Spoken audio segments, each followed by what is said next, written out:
to notice each other's beautiful face and complex nature, so that creation need not play to an empty house. Words of Annie Dillard. For our chalice lighting today, I want to turn to words of Albert Schweitzer. For our new folks, it should tell you something about who we are. You'll hear at the end, we say, our creed is all truth. We find sources everywhere that inspire us, whether it's in literature and science and traditional theology from all the world's religions. And so you're going to hear lots of different sources of material for us today. And as I said, today comes from Albert Schweitzer, who was a card-carrying Universalist, by the way. I don't know if he was a member of a congregation, but he was part of the larger fellowship. So when he was trouncing around Africa, he had his Universalist card. At times, our own light goes out and is rekindled by a spark from another person. Each of us has cause to think with deep gratitude of those who have lighted the flame within us. Now I'm going to invite us to stand as you choose and or able, and join in our opening hymn number 113, Where is Our Holy Church?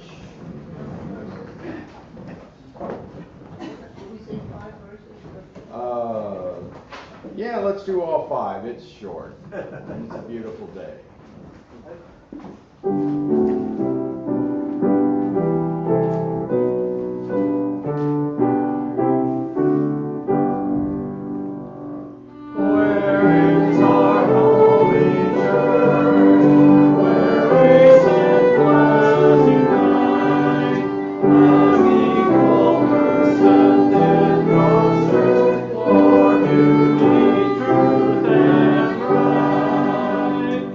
Well, now is the time for our offering. We say that we are a free church, but that only extends to what you think and believe.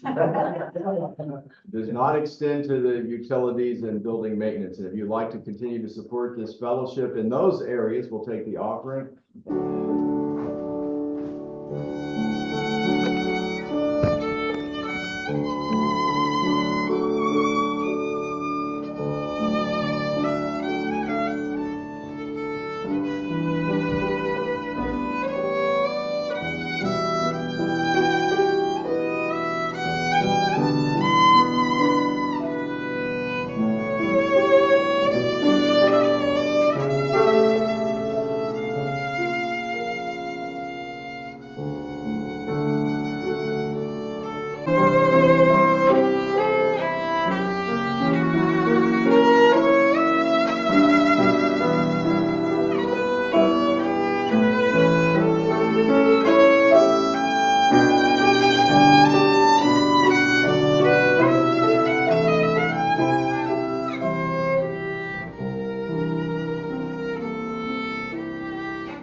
Enrichment, well, you can have lots of ease in there.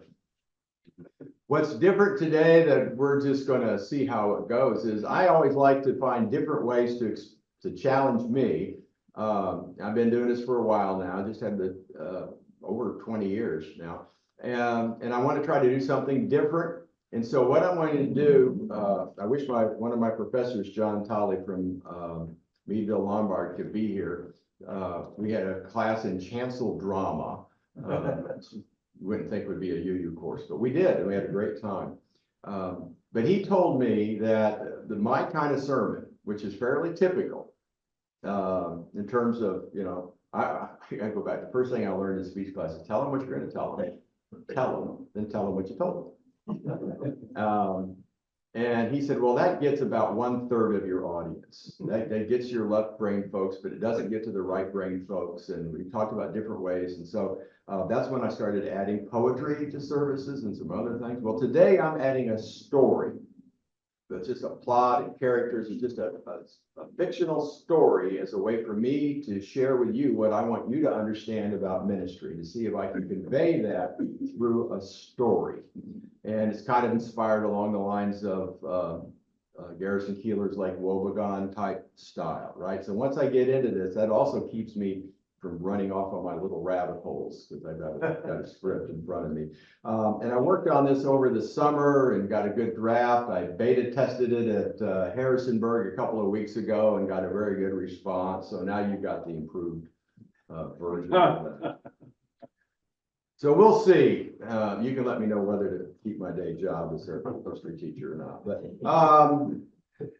I'm going to start, though, with a serious reading that really helps frame what ministry is. It's called Anyone's Ministry by the Reverend Gordon McKeeman. Gordon McKeeman passed a few years ago. He, at the time, it was one of the leading lights. He was very well recognized in our association. When I was in Montgomery and part of the southern region, the ministers would get together once or twice a year at the UU camp called The Mountain. Not the most, cleverly named place because it was just on a mountain. And he came and spent a week with us and talked to us about a lot of things in ministry and shared his story. And so I've always had an affection for Gordon McKeeman and some of his writings. Here's his definition of ministry. Ministry is a quality of relationship between and among human beings that beckons forth hidden possibilities, inviting people into deeper, more constant, more reverent relationship with the world and with one another. Carrying forward a long heritage of hope and liberation that has dignified and informed the human venture over many centuries. Being present with, to, and for others in their terrors and torments, in their grief, misery, and pain, knowing that those feelings are our feelings too.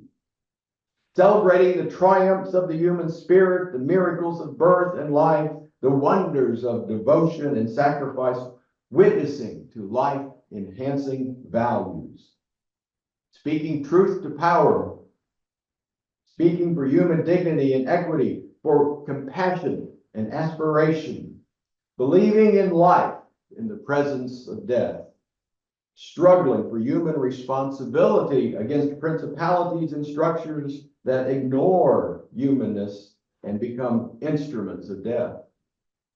It is all these and much, much more than all of them, present in the wordless, the unspoken, the ineffable. It is speaking and living the highest we know and living with the knowledge that it is never as deep or as wide or as high as we wish. Whenever there is a meeting that summons us to our better selves, wherever our lostness is found, our fragments are united, our wounds begin healing, our spines stiffen, our muscles grow strong for the task. There is ministry. Words of Gordon McKeeman.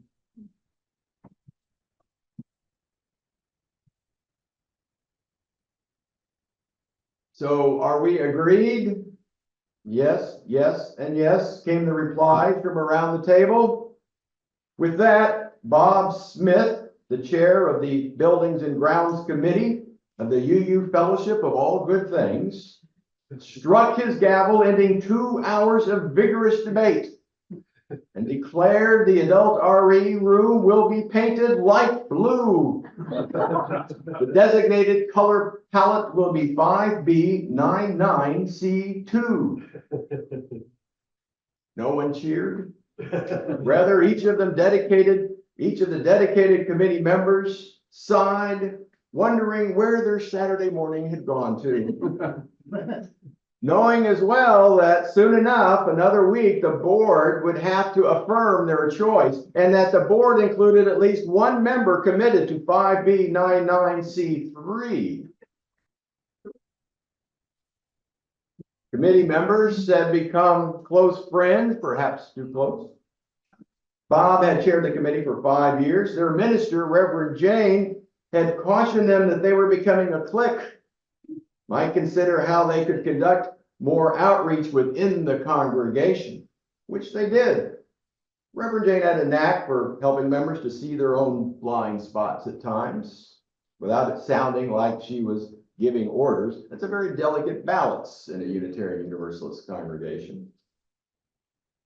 That outreach had brought Alice into the group. She and her partner Sue were big fans of everything on the Home and Garden channel, and always were looking for places to practice something they had just seen, which had included Sue's classroom, her partner's office. They were running out of places to redecorate, and the fellowship building offered a whole new world to them. Bob was a little concerned at first, cautious about that whole zeal of the convert thing. He and his wife, Amy, had been members of the congregation for over 20 years and were among the major donors. Occasionally, he would fall into the trap of thinking that the congregation was not just something larger than himself, but an extension of himself, as if he had a proprietary interest in the congregation. Reverend Jane often reminded them unsolicited advice often is received as criticism.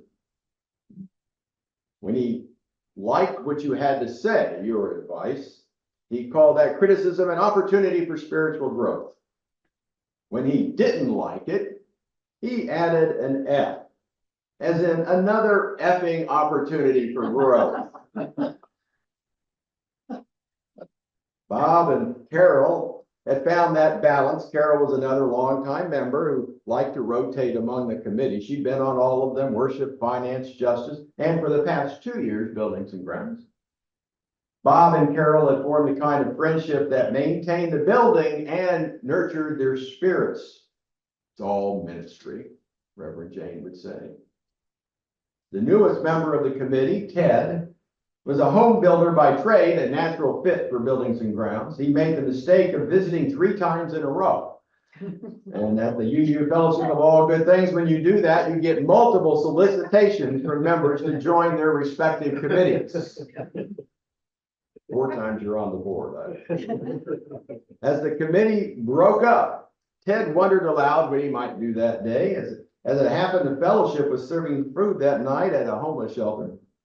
Alice invited him to join her. It's hosted by one of the larger congregations of the area, but they invite smaller congregations like ours to sign up, serve individual meals. Tonight's our night.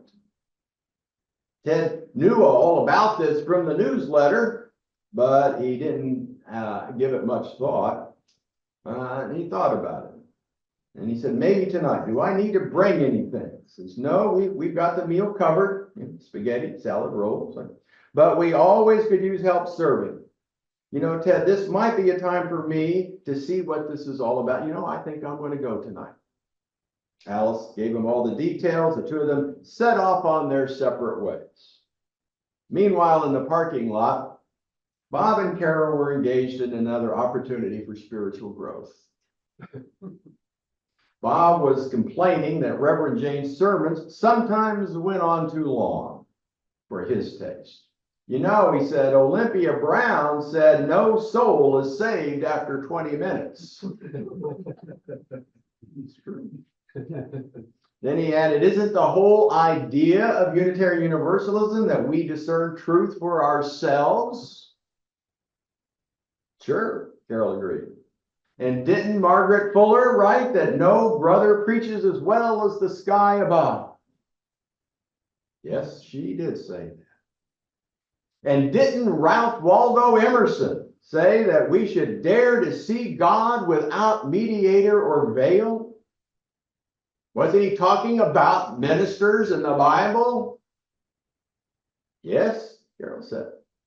You remember where he said it? It was a group of ministers graduating from the Harvard Divinity School. And don't forget that Emerson himself was an ordained Unitarian minister, the son of a lifelong Unitarian minister. So what's your point? Bob asked. Well, just maybe professional ministers like Reverend Jane can help us in that spiritual path without mediator or veil. I suppose, but Bob said, I could just as easily have looked that stuff up on my own. Yes, but you didn't. Let me ask you, have you ever heard of Margaret Fuller before you became a UU? No, Bob answered. Ah, ha, Carol continued. You wouldn't have known about that if Reverend Jane hadn't spent 3 years in seminary studying all this stuff, 20 hours a week working on her sermon so that things like that would stick out in your mind. I suppose, said Bob, conceding the point. The two continued their friendly banter for a few more minutes before Carol announced that she had to go. She still had more fellowship business to attend to. The next day, the fellowship was hosting the memorial service for the daughter of an elderly member who had fallen away from the fellowship years earlier. Few knew the member, Mrs. Brown, and even fewer knew her daughter, who sadly had died of a drug overdose. Still, the caring committee had agreed to provide food for the reception after the service. Carol, who wasn't on the caring committee, had agreed to make a casserole, chicken and stuffing, a favorite of hers and a favorite of the fellowship.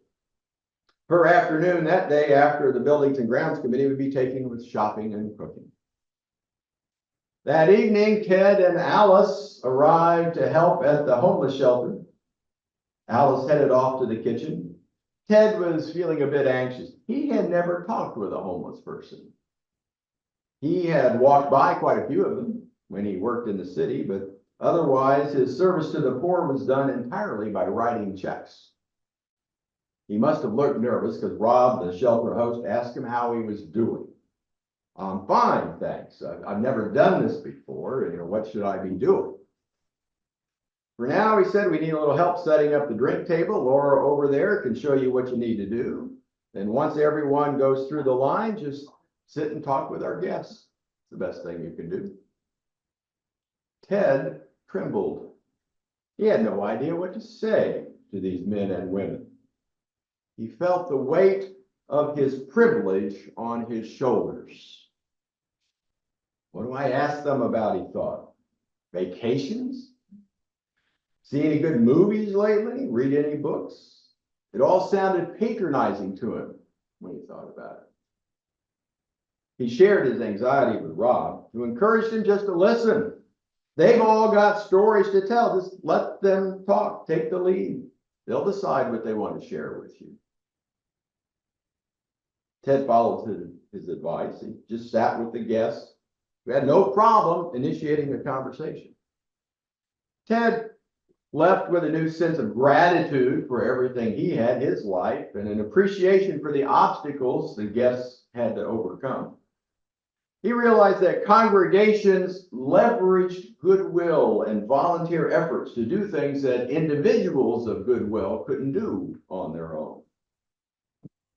He had thought of the fellowship's role as mere charity, but now he saw it as ministry. Then he realized he was the one being ministered to. Reverend Jane was right. It's all ministry.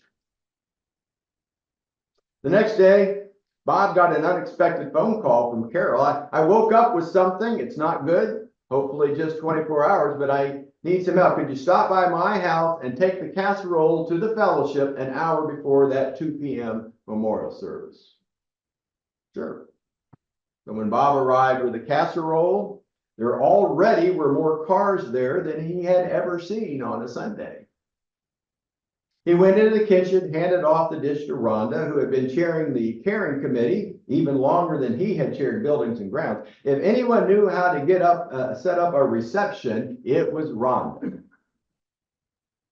And if anyone forgot that, she would let them know. Others called her the kitchen queen, but not to her face. Bob recognized a few members who had known Mrs. Brown. Some of them likely had her as a teacher in Sunday school. He did not recognize most of the people there, however. Many of them, no doubt, were friends of Mrs. Brown's daughter. Bob realized that he didn't even know her name. He introduced himself to some of the strangers, at least those that were strangers to him, as if he were in charge. Said, "Hi, I'm Bob. I'm a member here. Anything I can do for you? Can I help out?" Soon Bob realized that many of the people didn't know Mrs. Brown's daughter either. Many of whom he learned that her name was Brenda. And they were supporting Brenda's loved ones, her parents, her siblings, her close friends. They were, he realized, all being ministers, caring for a loved one in a time of grief. There was nothing about this that should have affected Bob. He didn't know them. He was just dropping off a casserole. He wondered, though, how many people would come to his memorial. And he was saddened to realize not this many. He felt called to stay and learn more about Brenda and how she had inspired so much love and devotion. During the service, he learned that she had been a 12-stepper who had struggled with drugs and alcohol most of her life. Bob, who had been sober for over 20 years, was moved to tears by the many testimonials from those who had been in recovery and relapse with Brenda. An unbidden thought kept coming to her. I was supposed to be here. I was supposed to hear these words. These people are ministering to me, and they don't even know. He was starting to realize, maybe I need this fellowship more than it needs me. A few days later, Bob and Alice and 3 other fellowship members were at the local reproductive health clinic to escort patients from the back parking lot to the front door. It was their day to escort, the 3rd Thursday of each month. Reverend Jane was there too. Unfortunately, a few months earlier, the first time that Reverend Jane had escorted, Bob had made the mistake of saying out loud to Alice, "Look, it's Reverend Jane." You don't do that. A few folks from the other side heard him, and it had the effect of putting a bullseye on Reverend Jane's back. The Antis were especially indignant that the minister would be escorting people at an abortion clinic. As Jane approached this particular morning, Bob noticed that Reverend Jane was wearing her clerical collar. Why not, he thought, since the cat was out of the bag. The Antis began calling out to her, "Jane, Jane, Jane." They were about 18 inches from her face. "Jane, Jane, God has a special place in hell for you." Reverend Jane did not engage, at least not verbally. The collar may have been provocative to the Antis, but that's not why she chose to wear it. She wanted the patients to know it was a comfort for them. She wanted them to know that she was there because of her faith, not in spite of. She wanted to offer some visible reassurance just by her mere presence that those who felt abandoned by God had not been abandoned by her or her image of God. Bob, of course, didn't believe in any image of God, preferred not to use the term. At that moment, though, he was especially proud of his minister and that representation to the congregation, to the communities. By putting on that clerical collar, she was making a statement that no other member of the fellowship could make. That Unitarian Universalists were people of faith, that they were no less a part of the interfaith community than any other like-minded traditions that supported women. And there are many, United Church of Christ, Evangelical Lutheran Church, the Presbyterian Church USA, there's even Catholics for Choice, though they were not represented by their clergy. Bob had a newfound sense of belonging. Not just the fellowship was bigger than him, but that the fellowship itself was bigger than its members and the building. Bob did not have long to bask in his newfound pride. A car pulled up with what looked like 3 generations of women. A woman likely in her 50s or so, another that he assumed was her daughter, probably in her 30s, and then a little girl about 12 or 13. He assumed the middle one was the patient and that she had brought her mother to help watch the child during the procedure, which likely meant that it was not safe to leave them at home. He opened his umbrella and, using it as a shield between the family and the protesters, he walked them to the front door. Now, on the way there, the antis addressed the women. "Don't kill your baby," they shouted. And on the way back, they tried to provoke Bob. He ignored them. "Did you catch that, Bob?" said Alice when he got back to the parking area. They just couldn't leave that poor woman alone. "I know," said Alice. But they had it wrong. I was here when that family came for their first appointment. The little girl's mother is not the patient. It's the little girl. Bob was stunned, then sad, then angry. Bob was still thinking about that little girl a few days later, the board meeting, when Joe, the very definition of a curmudgeon, insisted that the RE room be painted light blue, 5B 999C3. As it happened, Bob and Ted were both on the board. Carol and Alice were there too, just to speak up for the committee's recommendations. Board members argued for about half an hour and eventually affirmed the committee's recommendation. During which time, Bob, Carol, Ted, and Alice thought about the events of the past week. Now, Bob didn't care whether it was C2 or C3. His sense of ministry, what ministry means, was much bigger than shades of blue.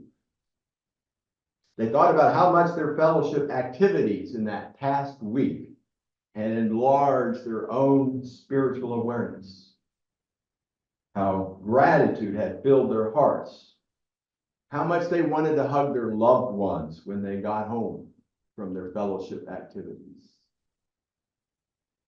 Without saying a word to each other, the same thought came to all 4 of them. It's all ministry. Begin. Well,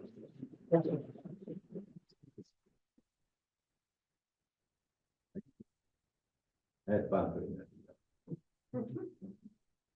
So now is the time, especially for folks that haven't been, are relatively new to us, and certainly not with my services, we have time for feedback. And the great thing about feedback, unless you're the minister, is you can stand up and just say, "That's poppycock." Or you can say, "You know what, you made a point that made me think about this," and whatever it might be. And we ask again that if you'd like to offer a question or a comment, that you come up to the mic, so that particularly we've got some folks on Zoom who need that. You got to be in the mic. Now, if that's trouble for you, you've got some mobility issues and don't want to come up, you can say it from there and I'll just repeat it as best I can into the microphone. We can take about 5 minutes or so to do that. And then don't forget, my goal is for at least as many of you as you choose, and hopefully several of you, we're just be able, we can talk about the story after the service and talk about your favorite characters and what it meant and kind of what the ministry means to you and what parts of the activities you might have identified with. We'll save that part for later and we can just all talk together. But for a few minutes, we can take some questions and comments. Who wants to break the ice and offer something?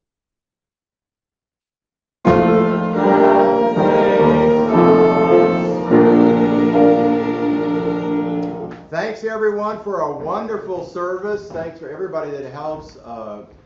Greg, Chris doing a great job on the tech and our beautiful music. Thank you so much. Pat and Betty and Jan for being our worship chair and getting us started today and kicking off our our meditating response. Tom, we appreciate your lead there. Wonderful service, wonderful day. Thank you so much. Be ours a religion like sunshine that goes everywhere. Its temple, all space. Its shrine, the good heart. Its creed, all truth. Its ritual, works of love. Its profession of faith, divine living. Thanks, everyone. Have a wonderful day.